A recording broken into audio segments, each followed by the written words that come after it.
রমজান মাসের সাহারিতে যেই খাবারটা না হলেই আমার জামাইয়ের খাবার অপূর্ণ থেকে যায়, সেই খাবারগুলো যদি রোজার আগের দিন চলে আসে তাহলে কি পরিমাণ যে খুশি হয় সেটা আপনাদের না দেখালে বুঝতে পারবেন না। হ্যালো এভরিওয়ান, আসসালামু আলাইকুম। কি অবস্থা সবার? সবাই কেমন আছেন? আমি তো আলহামদুলিল্লাহ ভালো। নতুন আরও একটি ভিডিও দেখার জন্য সবাইকে ওয়েলকাম জানাচ্ছি। রোজার আগের দিন দুই মায়ের ভালোবাসা চলে এসেছে, দেখতেই পাচ্ছেন। এই যে এগুলো হলো কিন্তু একদম দেশীয় কচুর লতি, যেটা আমার খুবই পছন্দের। আর চলে আসছে কলা, কলা আর দুধ। এগুলো আমার বরের সাহারিতে লাগবেই, কারণ এগুলো না খেলে সারাদিনের মানে তৃপ্তি পাওয়া যায় না।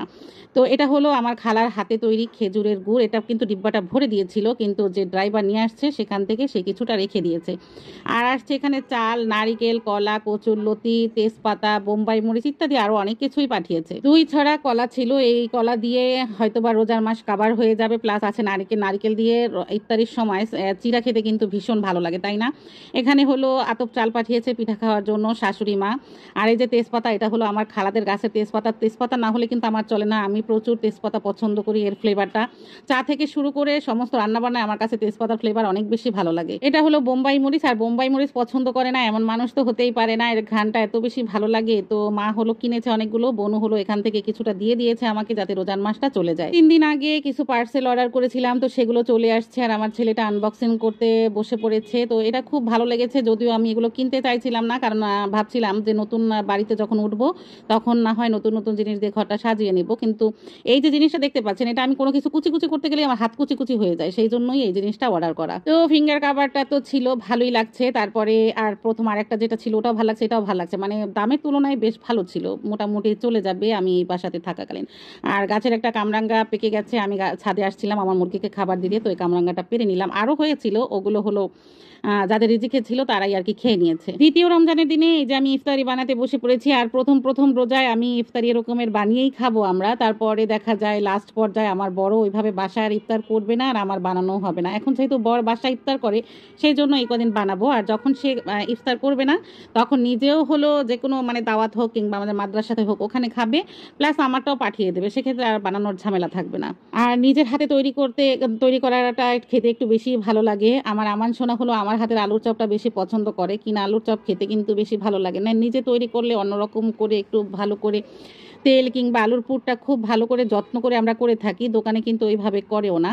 যাই হোক, ও আলুর চপটা ভীষণ পছন্দ করে, সেই জন্য একটু বেশি করেই আলুর চপ করে নিচ্ছি। আর আমি আলুর চপ অনেকগুলোই করে কিছুটা ফ্রোজেন করে রেখে দিয়েছি, মানে আলুর যে ইয়াটা ওইটা ফ্রোজেন করে রেখে দিয়েছি, যাতে প্রতিদিন একটু একটু করে বের করে পছন্দ মতো করে নিতে পারি।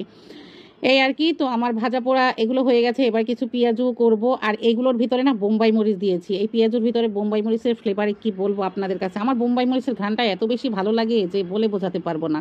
একে একে ইফতারিগুলো তৈরি হয়ে গেল। এই যে বুট ভেজে নিয়েছি, আর মানে আলুর চপ করতে গিয়ে বুটের জন্য আমি আলু রাখতে ভুলে গিয়েছি, মানে সমস্ত আলু দিয়ে একবারে চপ আকারে ফ্রিজে রেখে দিয়েছি। এবার হলো ইফতারির টাইমে আর কি যা হয়, এর আগে যাও একটু ঢিলামি দিয়ে কাজ করি, কিন্তু ইফতারির টাইমে একবারে প্যারা লেগে যায়, মানে খুবই তাড়াহুড়া। যাই হোক, ওইদিকে আমার বর কাটতেছে, মানে কাটাকাটি যা যা লাগতেছে ফল টল সে বের করতেছে, আর আমি এদিকে ভাজাভাজি করে নিয়ে এসেছি। তো যাই হোক, ইফতারির টাইম একদম সন্নিকটে, আর এই অবস্থাতে আমার বর সব কিছু ভাঙাচোরা লাগিয়ে দিয়েছে। আমার বর হলো বুরিন্দা খায় না, আর আমার বুরিন্দা ছাড়া চলে না। আমি আর আমার বাচ্চারা বুরিন্দা দিয়ে ইফতারি খেতে বেশি ভালোবাসি, আর আমার বর আলাদা করে রেখে দেয়। তো তাকে বলছিলাম একটু মাখিয়ে তো দাও, তো মাখিয়ে সে দিল। তো ইফতারি খাওয়া টাওয়া শেষ হয়ে নামাজ ক্লিয়ার করে চলে আসছি রান্নাঘরে। রোজার মাসে এত ভাজা পোড়া খাওয়া হয়, সেক্ষেত্রে রান্নার সময় মশলার পরিমাণটা কম থাকলে আমার কাছে মনে হয় যে খুব ভালো। তো আমি খাসির মাংস রান্না করতেছি খুবই অল্প মশলায়, একদম অল্প কিছু মশলা দিয়ে আমি খাসির মাংসটা হাতে মাখিয়ে রান্না করব। তো দেখতেই পেয়েছেন আমি খুবই অল্প অল্প দিয়েছি, তেলের পরিমাণটাও অল্প দিয়েছি। তো কাঁচামরিচ দিয়েছি, এখানে গুঁড়ামরিচের পরিমাণটাও কম রেখেছি। সব কিছুই মানে যা লাগে তার অর্ধেক অর্ধেক দিয়ে দিয়েছি। আর এই পাশে চুলোতে হলো চিংড়ি মাছ দিয়ে কচুরলতি করা হবে। তো মাংসটা হলো মাখিয়ে রেখেছিলাম প্রায় আধা ঘন্টার মতো, তারপরে চুলোটা জ্বালিয়ে দিয়েছি। এটা হলো খাসির মাংসটাও এত ভালো ছিল, অল্পতেই সিদ্ধ হয়ে গেছে। আর এই পাশে হলো কচুরলতিটার অবস্থা দেখেন, এত সুন্দর সিদ্ধ হয়েছে। দেশি কচুরলতি এরকমের হয় না, কিন্তু এই কচুরলতির একদম ঘেটে গেছে। আমার মনে হয় ঢাকনাটা দেওয়া উচিত হয়নি। আমি আবার ঢাকনাটা চাপিয়ে ওদিকে নামাজ পড়তে গেছি, আর নামাজ পড়ে চুলোর আঁচটা কমিয়ে রেখেছিলাম, ওদিকে ভর্তা হয়ে গেছে। আর এদিকে হলো খাসির মাংসটা খুব ভালো করে কষিয়ে পানি দিয়ে দিয়েছিলাম। এবার হলো এর ভিতরে আলু দিয়ে দেবো, আর নতুন 2টা রসুন দিয়ে দিয়েছি, মানে নতুন রসুন যেরকমের থাকে আর কি সেগুলো দিয়ে দিলাম। একটু আলু না থাকলে আর কি চলবে না, কারণ আমার বাচ্চার আলু পছন্দ করে, আর আমার বর মশাই তো আছেই, তার আলু না হলে চলেই না। এইবারে আলুটা সিদ্ধ হওয়া পর্যন্ত, কিন্তু মাংসটা কিন্তু অলরেডি সিদ্ধ হয়ে গেছে, এবার আলুটা সিদ্ধ হওয়া পর্যন্ত আর কি রান্না করা। তো আমার রান্না টোটালি হয়ে গেছে, আরও কয়েক মিনিট পরে এবার আমি একটু গরম মশলা দিয়ে নামিয়ে ফেলবো। আর এই মাংসে তেল ছিল একদম পরিমাণ মতো, বেশি তেল থাকলে রমজান মাসে এত ভাজা পোড়া খাই সব কিছুতেই তেল। তো এই ছিল আজকে শেয়ারিং, আজকের মতো বিদায় নিচ্ছে, কথা হবে নেক্সট ভিডিওতে। আল্লাহ হাফেজ।